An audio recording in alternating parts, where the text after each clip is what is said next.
Hi, everybody. This is Julie Perry with Brian Perry, Perry Home Solutions, helping people buy and sell properties in Palm Beach County, Florida.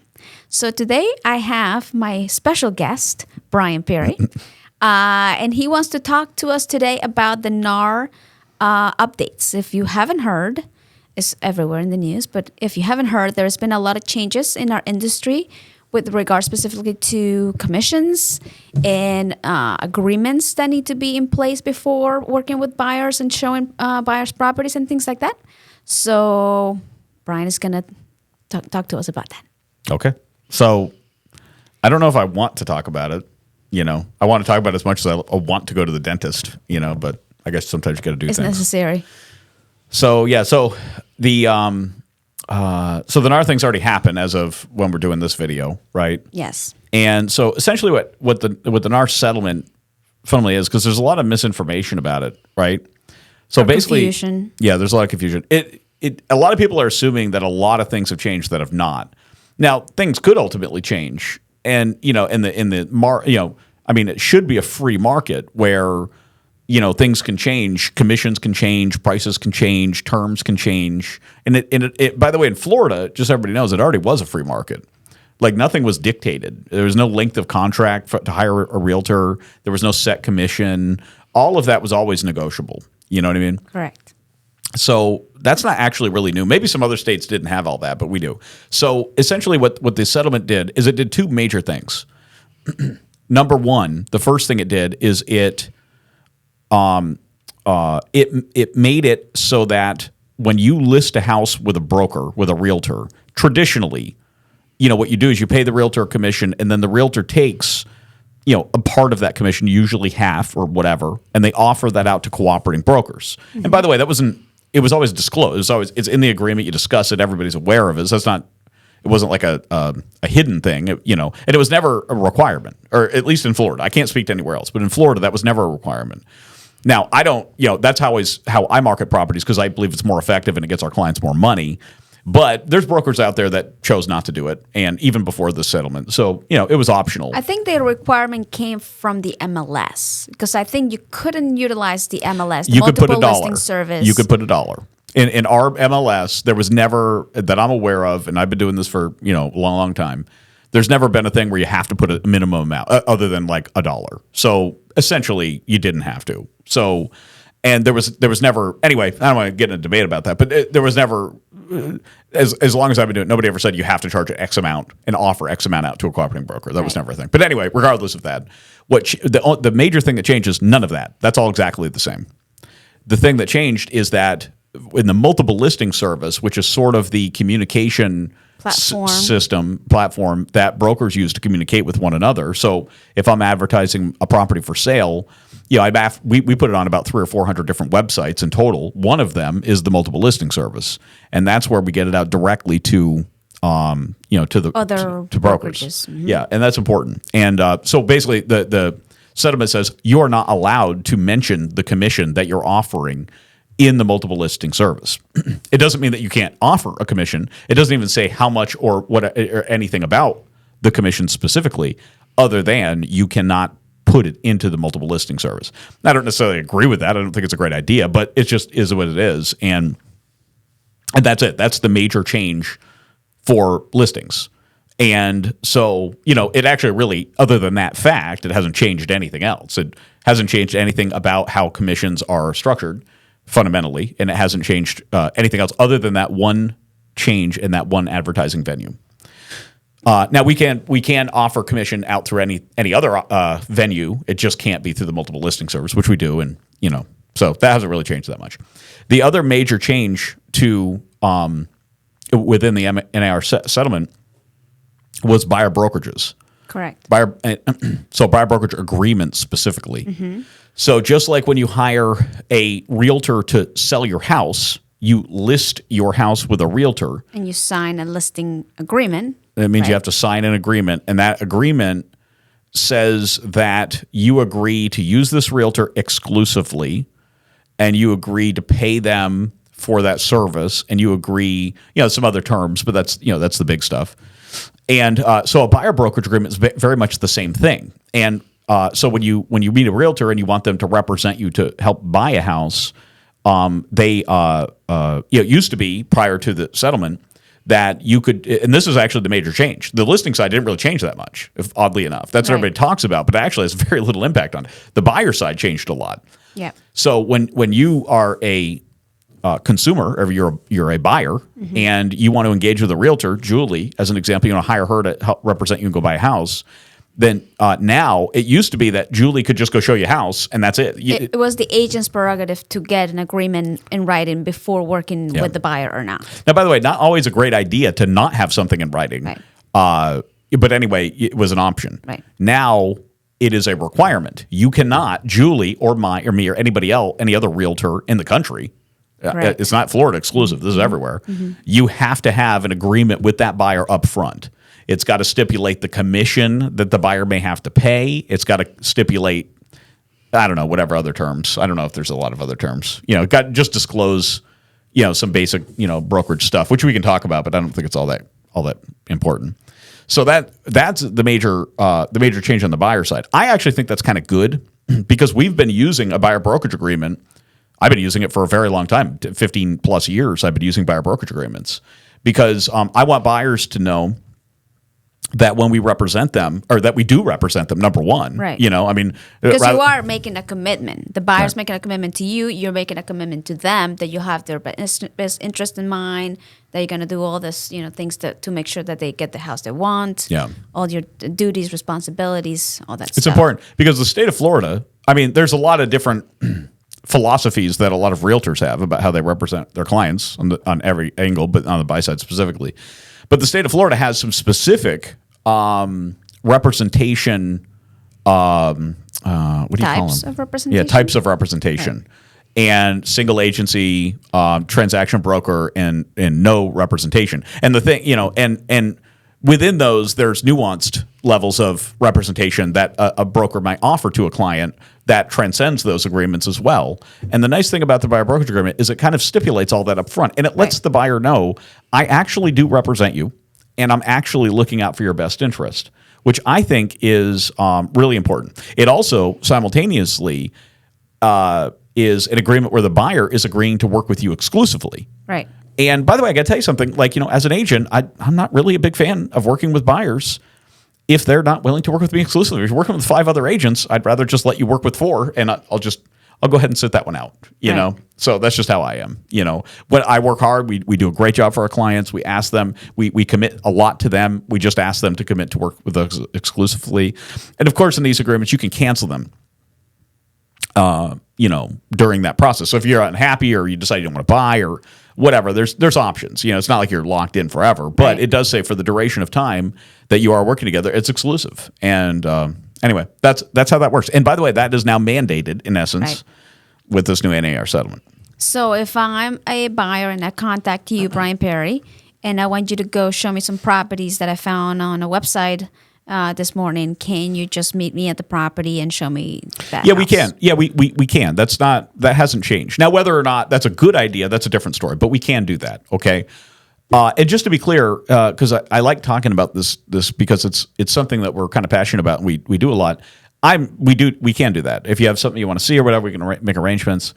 How we prefer to work and what the buyer brokerage agreement and buyer representation means to me is that one of the elements of it is one of the first steps is I like to get together with the buyer, preferably in person. Could be on the phone or Zoom or whatever is convenient. In person's always the best, right? So we can really get to know each other. And I want to really have a consultation. I want to sit across from the buyer just like this, ask you a lot of questions. Why are you moving? Where are you moving? What is it that you want to accomplish in this process? What's important to you? What are you looking for from the house?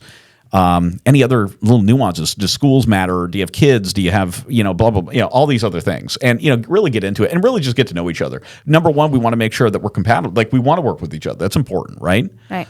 And then, and number two is I want to make sure that I understand what your expectations are. So that way I know that I can really deliver for you. And maybe you say something, I'm like, well, I got to tell you, that's not my specialty, or that's just not something I can do. And I might say, well, I may not be the right one for you, and maybe I can help you find another one that can, And why not have a 20-minute conversation now and figure that out rather than drive around and look at houses for 2 days and then find out, this isn't going to work. Right. So that's how we prefer to do it, Right. And I think our clients really appreciate that, and we really help them accomplish their real estate goals at a much higher level by doing it that way. Right. Because what you're going beyond just fulfilling the requirement, oh, I have to get this agreement signed, otherwise I can't show you the house. It goes beyond that, and it goes to really the whole reason why we're doing this is to help people achieve their goal.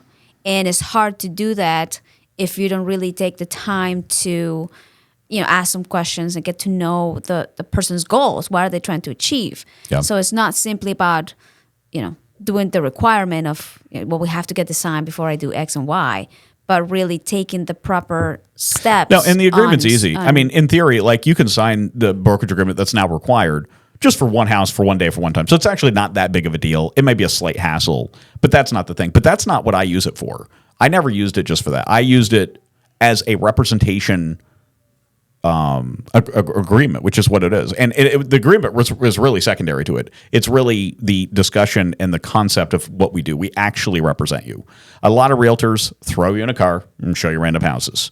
And we don't do that. We represent you. We do what's best for you, what you want. We make sure everything makes sense and clicks. And I think it's really important. We really understand what you're trying to achieve and not just open the door and show you the house. Yeah. Not that there's anything wrong with that, right? Whatever. There's people that do that. But I will tell you something, I wouldn't call that a professional representation of buyers. It's something else. There's nothing. There's a place for it, and there's value to it, maybe for some people, but that's just not what we do. So very good. Okay, so a couple other things I want to say, but that's the main thing about that topic. Anything else you have to say about that? So now a message to realtors. Oh. So this is important, right? Because it affects consumers, and there's other ways that the buyer brokerage agreement affects consumers, and the changes specifically, not the agreement itself, but the changes affect consumers that could happen. And we could talk about that. Maybe we'll do that another time because that's not really relevant right now. But it does affect realtors as well. And because, when you listed a house prior, we always had the option of how much commission you could offer. I mean, there's always existed, discount brokers. And so you could always hire somebody for a couple $100 to sell a house. Now, did they do a good job? Did you actually make more money? Is that a wise path to go down? I don't know about all that, right? That's a different discussion. Right. But they existed. But now there's a lot of talk where, buyer representatives, the agents representing buyers, maybe they're not going to be paid, or maybe they're not going to be paid as much. And I just have a little message on that, and that is, I represent buyers. Me and my team, and people that work with me represent buyers. My office, right, which is not my team, but other people I'm very close to that I work with here represent buyers, and like hundreds and literally hundreds, if not thousands, of other agents that I personally know in our area represent buyers, and I think they're all fantastic people. They really are. They bust their butts. They work super hard, and people don't really realize that. Like, listing side is still hard work, right? I'm not trying to diminish that. However, the listing side is less work than the buyer side. It's more skill, and it's more expensive. It's a lot of, strategy and marketing, and how much, and the money that we spend around that. It's also about our skill that we apply to that. The listing is a much more skill-based, expensive side of it. The buyer side is the real work. I mean, that's where you're really schlepping around. Maybe more time intense, maybe at the beginning. It's time intensive. It's I don't want to get into all of it. But there's a lot of emotional components to it, and just so much. And then you got the inspections and so much stuff that buyers agents do. And so I don't know what the perfect answer is, but I respect buyers agents tremendously, and I want to make a statement to them. If you show our listings, you will be paid. I am not discounting any commission to buyers agents. I have actually been known. If you go back through any listing that I've ever sold, I don't think I've ever taken more money on my side than I've offered out to the buyer side. And there's been quite a few occasions where I've actually taken less commission and offered more money out to cooperating buyers. And I do that because I think it's the right thing for my client, the seller in that case. And it's also the right thing for that buyer's agent who's busting their butt. And I want buyer's agents to know that when they bring buyers to my listings, that they're going to get paid, and we're going to be generous with that. And I believe, I don't want to say what the commissions are because that's not really appropriate, but we're generous, right? We compensate them correctly and well. And so if you have buyers, bring them because we pay. I'm not taking We appreciate you. Yeah, we do. We do. And people don't realize that, because sometimes buyer's agents are kind of like an afterthought. You don't really consider their role in the process, but you don't realize how much work they do. Trust me, I do it too, and so some of it's a little selfish. I'm talking about myself, but also I do a lot of listings. We do a lot of listings, and man, when we do this business with some of the same agents over and over again, and it's such a pleasure to have them involved in these transactions and maybe even going out of their way to show our listings and stuff. It's such a great thing, and I just want to be real clear with them that we are going to take care of them. And because there's a lot of agents out there that say, well, maybe I just want to offer a buyer's brokerage agreement, buyer compensation, I should say, right? Mm-hmm. And that's an option. You're allowed to do that. But buyer's agents, if you bring your buyers to us, you will be paid. So we can talk more about that, but I wanted to get that out there because there's a lot of negative talk about buyer's agents, that they're not worth much, that maybe they're going to be paid a lot less, that maybe they should be paid a lot less. And I got to tell you something, I don't know what the future holds or whatever, but buyer's agents do not deserve significantly less than anybody else. If anything, they at least deserve as much as anybody else because of the amount of work that they do and all that goes into that. So and anyway, they also provide, like you were saying earlier, an emotional component, because sometimes the buying experience can be a very emotional process for the buyer, especially if it's a first-time home buyer. They have, it's like a roller coaster of emotions. They have a lot of questions. They require a realtor with a first-time home buyer should be paid double. Now, and it's not a complaint about first-time home buyers, but the amount of work that goes into a first-time home buyer is shocking. I mean, and not slamming first-time home buyers. We love them. And it's a pleasure. It's stressful enough if you've done it quite a few times. When it's your first one, there's a lot of things you don't know, and yeah, exactly. Questions and emotional. Man, you should see what we've had done. I mean, contractors and roofers and plumbers and landscapers and blah and this and that, painters and realtors meeting them out there 8 o'clock in the morning, 7 o'clock at night, getting quotes, blah blah blah. I mean, just so many things. I mean, and that's just like one element of it. And, going through the whole, inspection process, and a buyer has no idea. But to have someone that's holding your hand through that process, for example, it goes beyond just like, showing the houses and writing the contract. Sometimes it's also different. Having an advocate that is there for you to answer your questions, to help you. You're not sure about X or Y, and you have that person that's on your side to help you through the process. Yeah. So that's also kind of we have some of our clients who are they bought a few houses, and it's still a lot of work. Not complaining. It's what we do, and we enjoy it. But you show them a whole bunch of. But when it comes to the process, the inspection, everything, they're not. It's much easier. They know what know what they're okay with. They know what they're not. We solve those problems very quickly. But a first time home buyer takes a lot more work, a lot more finesse, a lot more walking through everything, and. We you pay. Definitely want someone on your corner. Yeah. And by the way, I tremendous respect for everybody that does that. So anyway, we got your back, just so you know. Indeed. Yep. Okay, so that's that on the NAR settlement update situation and the buyer's representation. Anything you'd like to say on the way out, V? No, I think that pretty much covers it. Okay. Well, thanks a lot, everybody, and we'll catch you on the next one. Bye. Bye.